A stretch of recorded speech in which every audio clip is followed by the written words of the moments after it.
fokus ke studi kasusnya, ke kasus yang disajikan.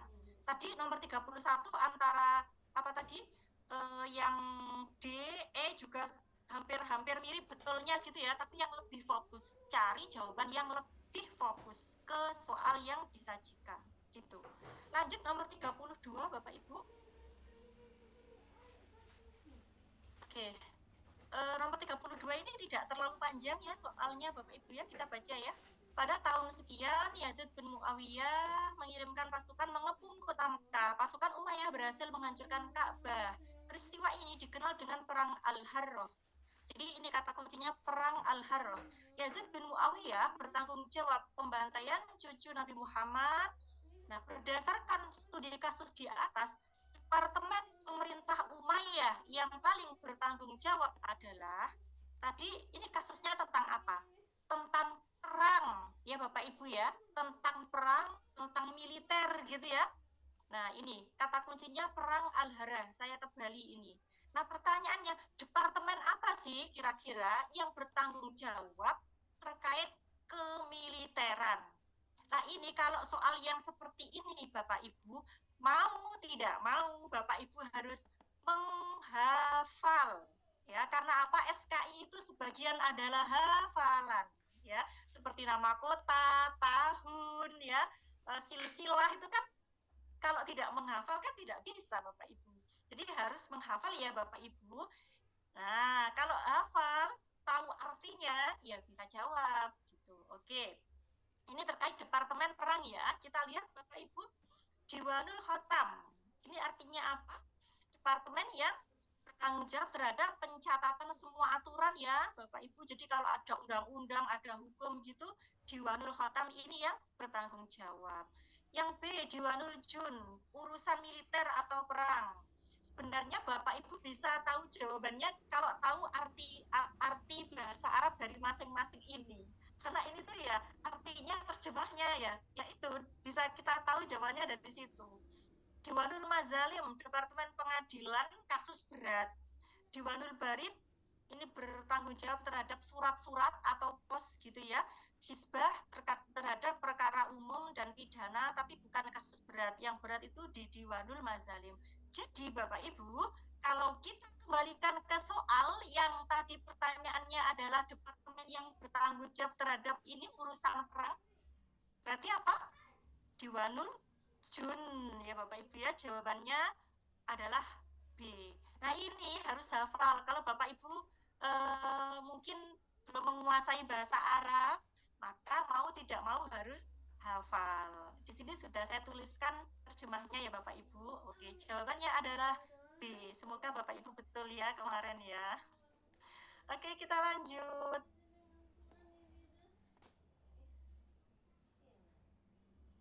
Soal nomor 33, kita lihat.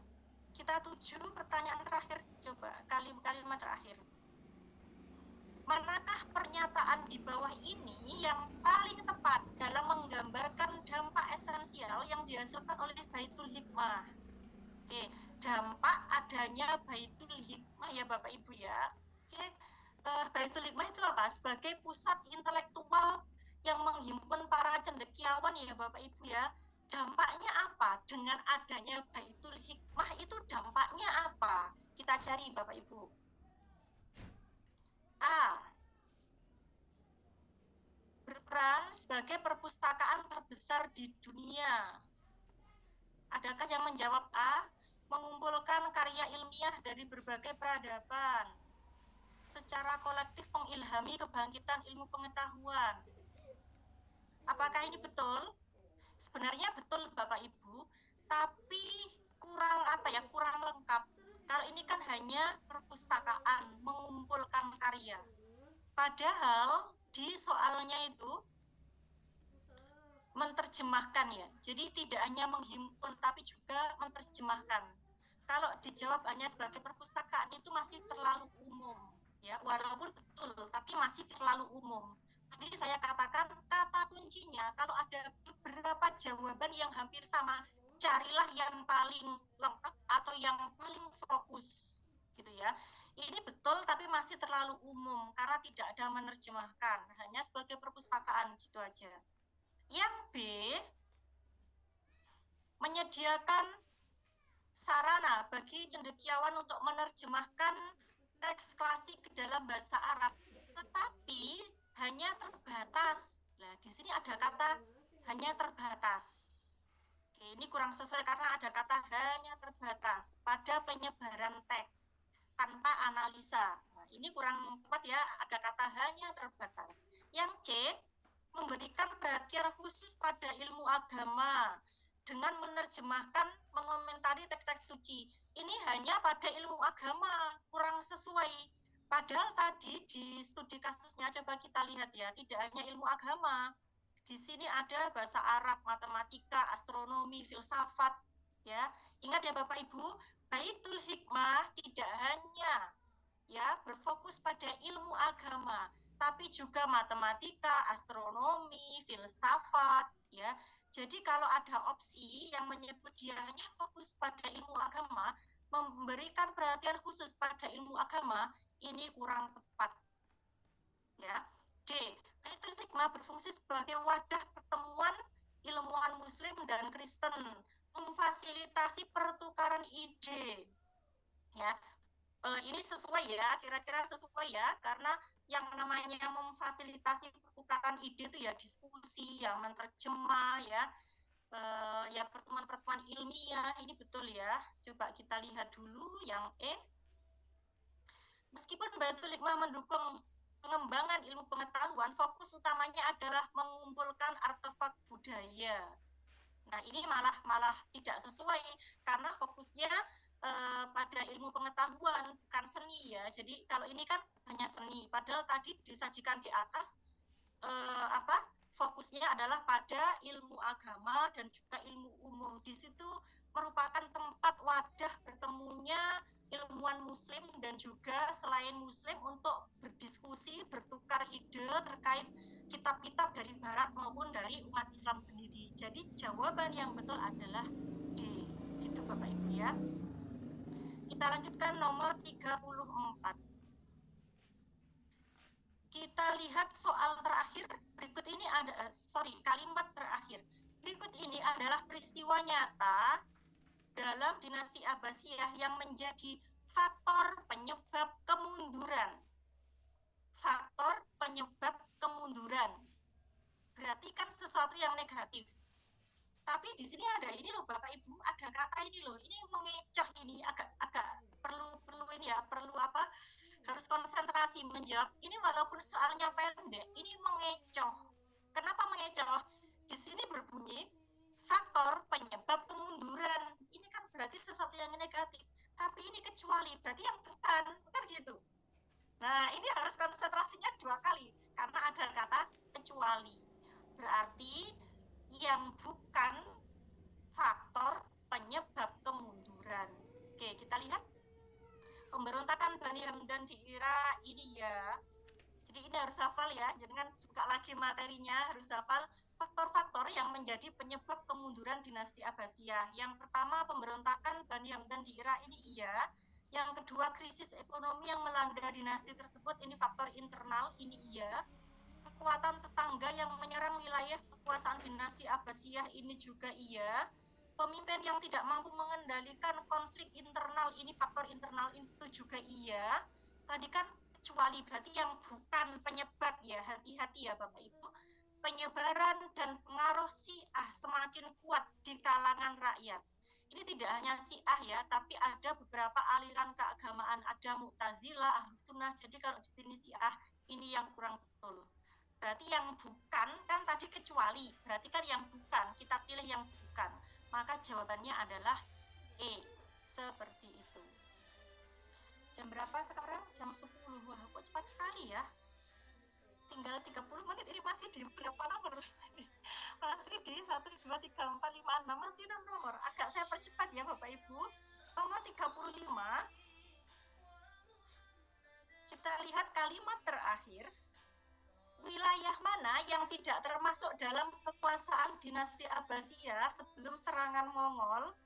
Nah, kalau yang seperti ini, mau tidak mau Bapak Ibu ya, eh, panjenengan harus hafal. Ini tidak bisa dianalisis kalau soal yang seperti ini ya. Jadi saya katakan sekali lagi, SKI itu terkait wilayah, terkait nama-nama, terkait tahun, ya, istilah, ya, itu harus hafal. Oke.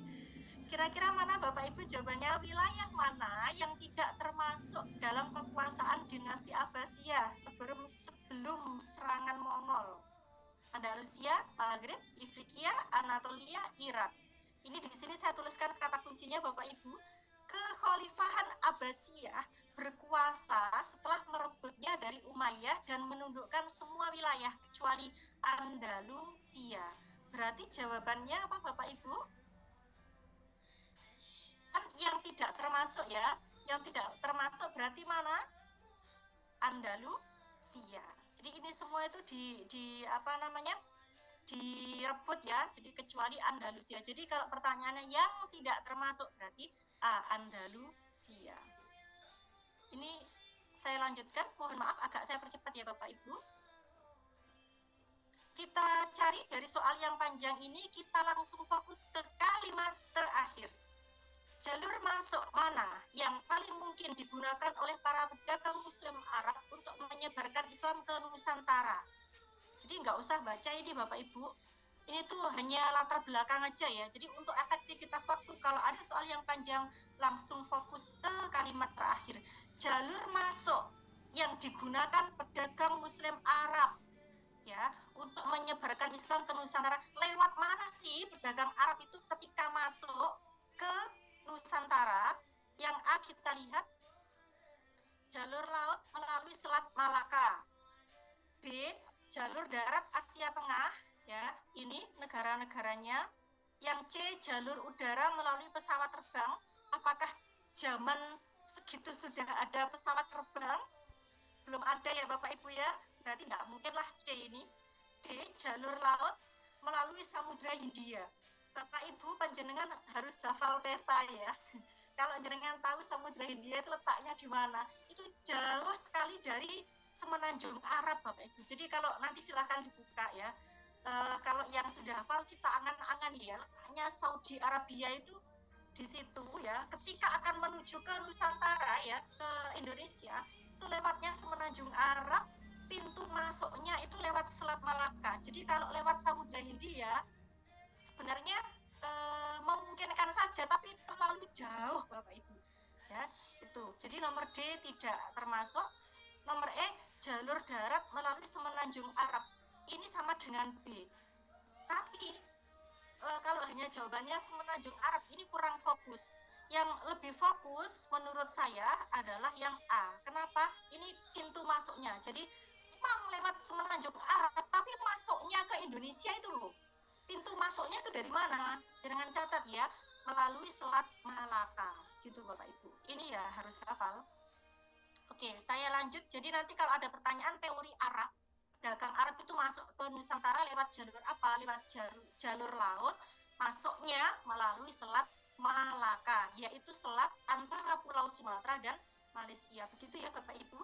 Saya lanjutkan. Soalnya panjang, kita cari kalimat terakhir.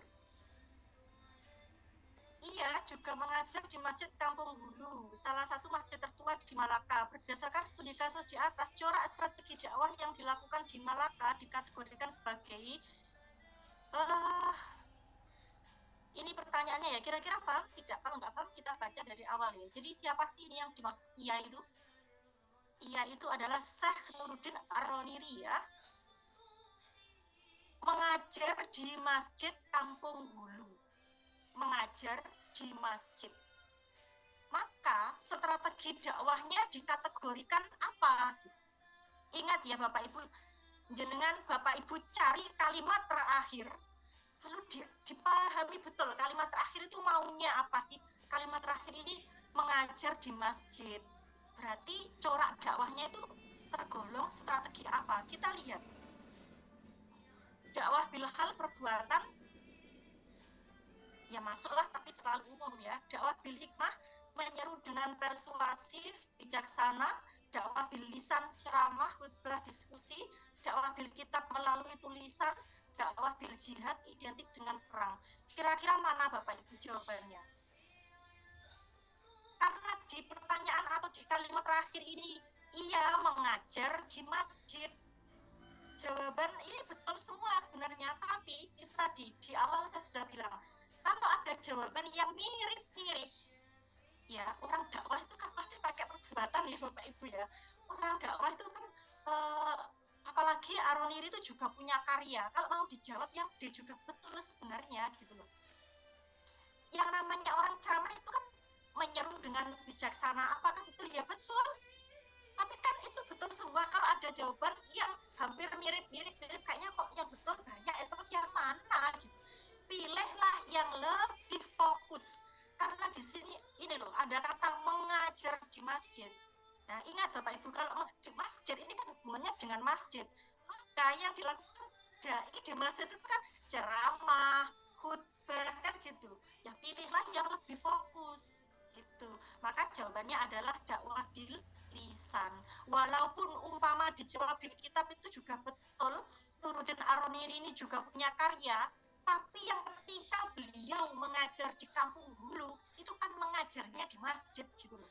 Maka yang paling fokus adalah ceramah, khutbah, diskusi. Maka jawabannya adalah C.